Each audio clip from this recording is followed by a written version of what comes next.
Continuamos, amigas y amigos, en conversación con el abogado, activista, expreso político Pedro Rojas, quien estuvo ayer asistiendo a la segunda audiencia de Nicolás Maduro y Cilia Flores, allá en el Distrito Sur de Nueva York. Nos tardamos un poquito porque estamos buscando en tiempo real las fotografías y los videos de al menos uno de los varios que podrían haber enviado en calidad de espías, buscando testimonios, buscando identidades, casos que pudieran ser expuestos. Pero eso no ocurrió, ¿verdad, Pedro? No ocurrió. Voy a poner un punto indeciso. No soy abogado, soy un amante de la ley, pero no soy abogado. Ah, discúlpame. No ocurrió, ¿verdad? La exposición de la base probatoria de los fiscales ayer, ¿verdad? Es que ayer no fue el juicio. Ayer claro. Literalmente era la intención, repito, de la defensa de Nicolás Maduro Moro de no llevar a derecho que se le diera un disminuir, se desestimaran todos los cargos debido a que no tienen acceso al dinero público venezolano. Ok, sí, tienes razón, tienes razón. Entonces, ¿qué razón tenían ellos de ir a espiar? ¿Qué? ¿Quiénes estaban? ¿Qué decían? Porque no sabían. Ok, porque es que no sabían. Ahora, cuando nosotros revisamos y analizamos dentro del indictment, que es el inicio, el pre del juicio, el pre de la corte, pero revisamos para mí, el punto de inflexión. Tenías que ver tanto periodistas como abogados que estaban como ciudadanos, cuando la fiscalía pide al juez que las pruebas no fueran de una u otra forma vinculantes a otras personas y que no fueran tan públicas algunas de ellas. Y el juez aceptó dicha solicitud debido a que este juicio no tiene jurisprudencia. Esto es un juicio único, jamás visto en la historia de los Estados Unidos de Norteamérica. Entonces es un juicio donde el juez, por eso no hay una corte próxima, no hay una fecha exacta, porque tienen que investigar y tienen que analizar el tema, por ejemplo, de que si pueden acceder al dinero público, aunque el juez fue muy claro.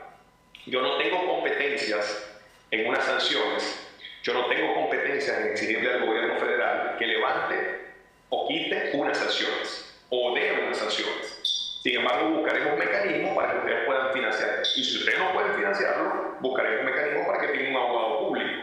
Ahí fue donde la defensa de Nicolás Maduro objetó y dijo, no, nosotros queremos ser. Entonces el juez le dijo, bueno, pero ¿y qué solución le damos a esto? Porque yo estoy queriendo abrirnos a esta solución. Entonces, el juicio de ayer fue muy delicado, no lo habíamos apreciado así, pero cuando vemos el juicio, cuando vemos la petición de la fiscalía aceptada por el juez, y hoy vemos el tweet de Paz Bondi, esto viene en candela. Esto pudiéramos estar hablando de próximas acusaciones en otros tribunales, no necesariamente el tribunal del Distrito Sur de Nueva York, también puede ser el de Florida, el de Miami, que hay cadenas perpetuas, por cierto, ahí. Entonces aquí podemos estar hablando de que dentro de todo este mecanismo, todo este esquema del cártel de los soles, pueden estar involucrados personas que siguen estando en Venezuela, que siguen estando dentro del gobierno, y cuando vemos y analizamos de que tuvieron que enviar algunos infiltrados, ya sabemos de uno, pero posiblemente pudo haber otros. Eso es cierto. Ok, espérate un momentico, ya tienes el material. Pónchalo, vamos a verlo. Mira y nos orientas, por favor. Este es el tipo. Juan Pablo Gutiérrez mismo.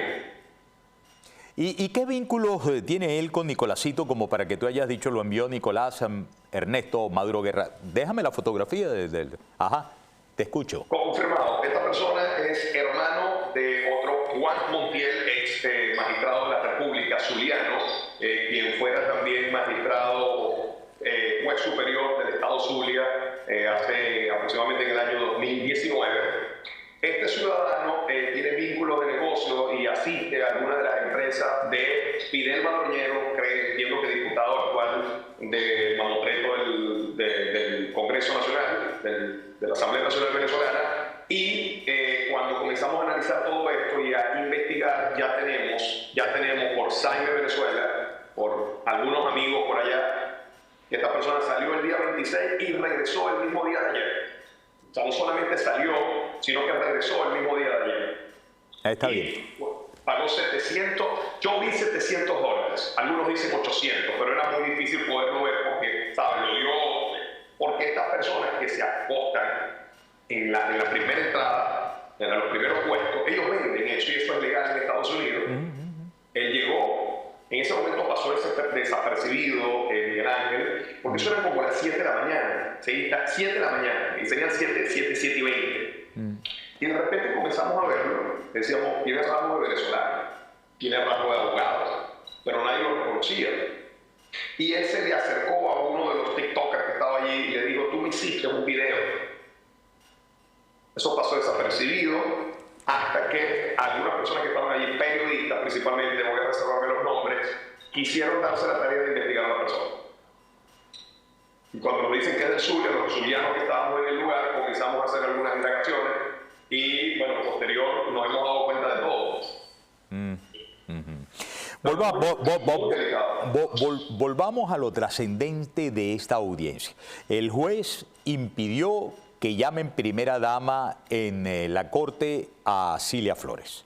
El juez obviamente no iba a decir, no, es una narcotraficante, pero obviamente no permitió que le coloquen de por medio los títulos que la defensa quiere embutir como los que ostentan ellos. Es decir, Nicolás Maduro no es ni presidente ni ella es primera dama para el juez. Ahora, ¿qué es lo más trascendente de todo esto? Uno, ¿tú crees que tal como van las cosas, rápidamente van a salpicar en ese indictment a los otros coacusados, es decir, Nicolásito, Diosdado, Ramón Rodríguez Chacín y Niño Guerrero? Y si esta salpicadura es tan fuerte, cuando comiencen a ventilarse más adelante, ¿no?, en fase ya de exposición de pruebas y todo lo demás, ¿tú crees que eso podría activar la captura de ellos? Yo lo que creo es que los norteamericanos no hacen nada en improvisación. Yo lo que considero es que lo de ayer fue inédito, nadie se esperaba esto, y tuvieron que hacerlo público porque ya están en un tribunal, y ya aquí sí no puedes esconder algo de esto, tiene que ser público, lo que pueden hacer público. Entonces, pudiera suceder, repito, fue un tema muy delicado. Yo creo que la Corte, si analizamos la Corte y le sacamos las dos cosas más importantes fueron que Nicolás Maduro, que sus abogados querían acceder al dinero público y le dejaron muy claro que él está siendo señalado por delitos antes del 3 de enero, no después del 4 de enero. ¿Por qué digo esto? Porque el juez le preguntó al fiscal y le dijo, ok, pero ustedes ya están haciendo relaciones con Miraflores. Ustedes tienen relaciones con Venezuela, entonces pudiera haber un desbloqueo de sanciones. Fiscalía respondió y dijo, las acusaciones a Nicolás Maduro y a Cilia Flores son antes del 3 de enero, no después del 3 de enero.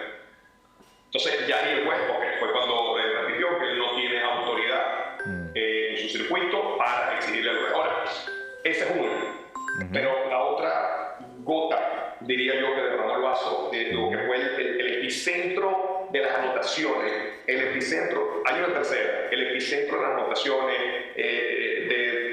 del mirado de cara de todo el mundo, cuando el fiscal fue contundente en 2 oportunidades, pidiéndole al juez que las pruebas no fueran vinculantes. Ahorita explico el vinculante a otras personas, que no fueran publicadas.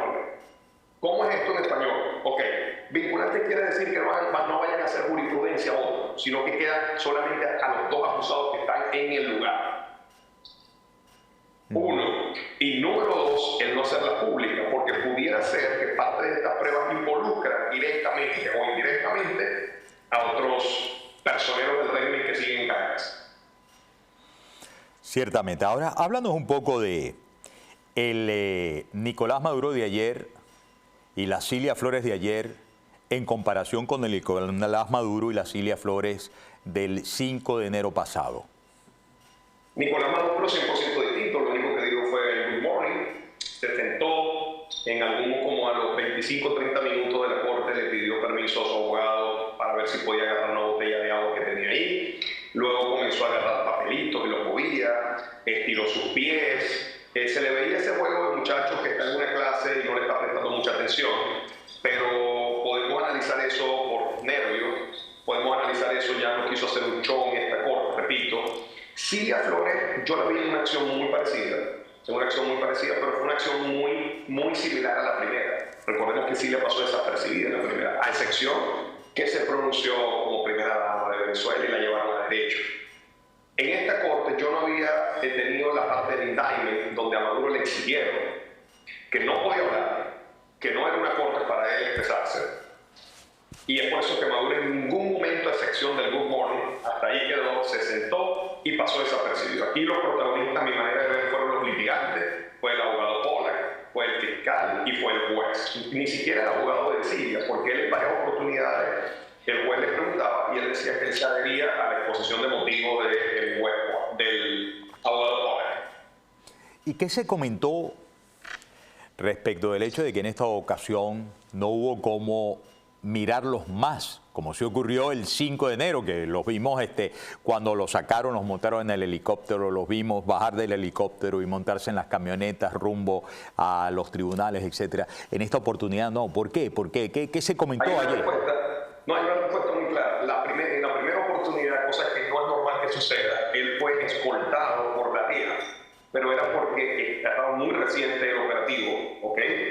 Pero en este momento él está siendo escoltado por el USA Marshal, ¿ok? Que ellos tienen todo su mecanismo distinto a como la DEA lo lleva. Nicolás Maduro aterrizó, lo llevaron al lugar aproximadamente a las 4:10, 4:15 de la madrugada. Yo no estaba en el momento, pero esa fue la hora exacta que vieron aquel movimiento de un helicóptero sobrevolando y toda la camioneta. Y este movimiento fue vía terrestre a la ciudad de Brooklyn, en diferencia al primer movimiento, al primer traslado. La corte estuvo distinta. En la primera oportunidad nosotros estuvimos sentados detrás de Maduro. En esta nos movieron a la sección de los periodistas, a la derecha. Entonces nosotros, en vez de la izquierda, estuvimos a la derecha. Yo siento que esto fue con la intención de que no pudiese haber algún intento de quizás lo que sucedió entre mi persona y Maduro en ese momento, o alguna interrupción a la corte. Fue una corte muy silenciosa, pero fue una corte que no tenía atención, Miguel Ángel. E incluso cuando Pollack dice, bueno, basado en los argumentos, yo le hago la solicitud, señoría, de que desestimamos los cargos de manera inmediata por no tener acceso al financiamiento de la defensa, basado en la quinta y sexta enmienda de los Estados Unidos. El juez, casi sonriente, le dijo, eso no va a suceder. Yo estoy aquí, pero eso no va a suceder. Hay cargos sumamente delicados en narcotráfico que tienen que ser. Revisaremos las peticiones, analizaremos las peticiones entre la Fiscalía y los abogados defensores, pero eso no va a suceder. Entonces fue un momento donde toda la corte, Miguel Ángel, tuvo una risa de 3 segundos. Por la forma, la forma rápida y puntual que el juez dijo, eso no va a suceder.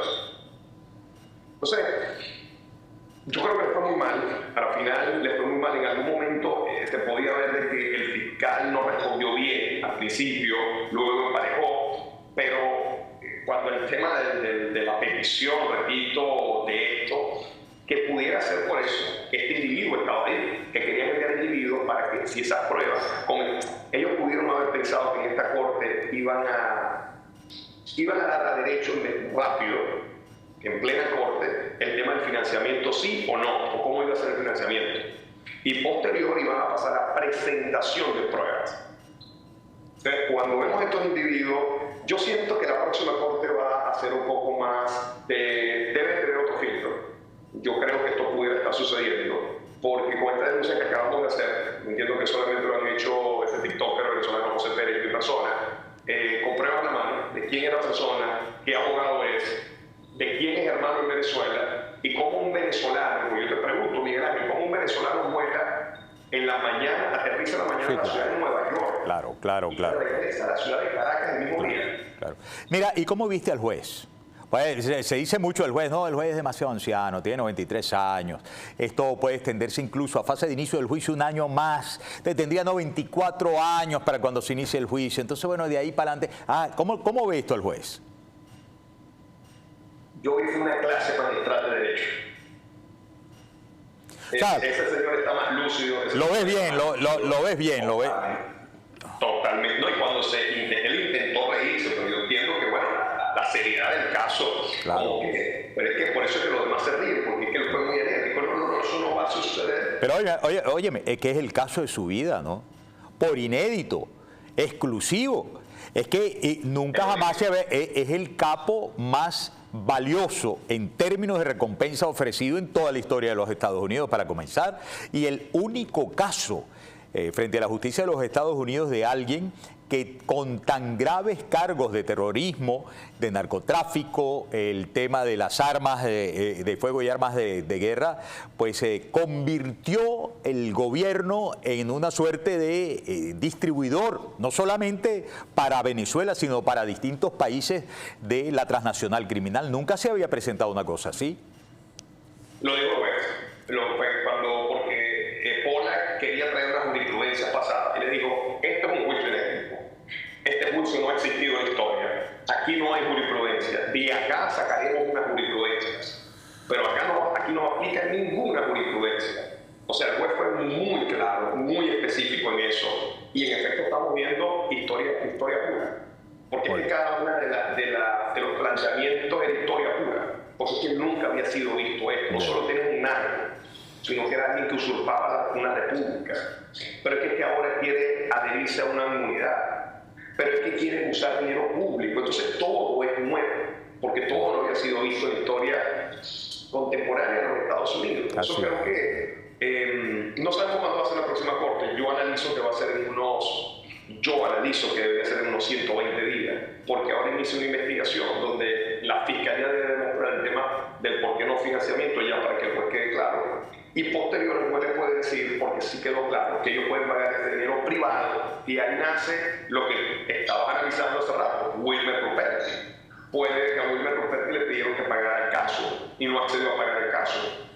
Eso pudiera ser una... Entonces el juez sí dejó claro que eso puede ser una opción, que un privado pague el dinero, pero el gobierno dijo, ok, pero ese privado debería de ser de una banca de acá. Y puso los ejemplos de JP Morgan, que es Chase y Wells Fargo, y puso el ejemplo del Banco de América, de Bank of America. Entonces, yo lo que siento es que vamos a juicio oficialmente, porque le dijeron, en el caso de que usted le ponemos un abogado público. Si el problema es el dinero de ustedes, en este caso la defensa, pongámosle un abogado público. Yo lo que siento acá, otra cosa que no hemos tocado, la Fiscalía dejó hoy entrever que pueden haber más delitos, que pueden haber más imputaciones. Entonces, posiblemente puede haber la impresión de pasaporte venezolano a integrantes de organizaciones terroristas como Hezbollah, como el ELN y como la FARC y otras organizaciones terroristas, que entendemos por algunos congresistas cercanos y senadores de que eso es una intención de parte de la Fiscalía de introducir en la próxima corte este posible nuevo delito.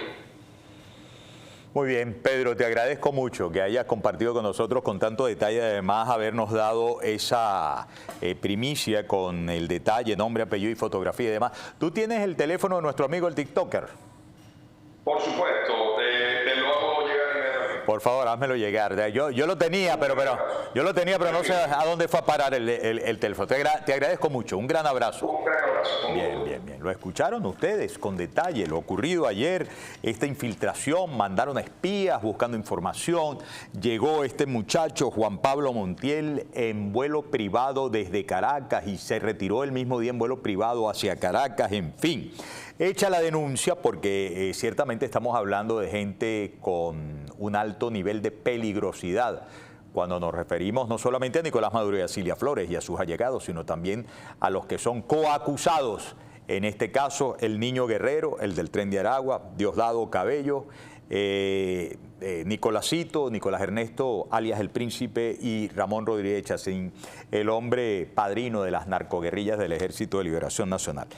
Bueno, vamos a hacer una pausa y al regreso más de la entrevista. No se muevan de ahí.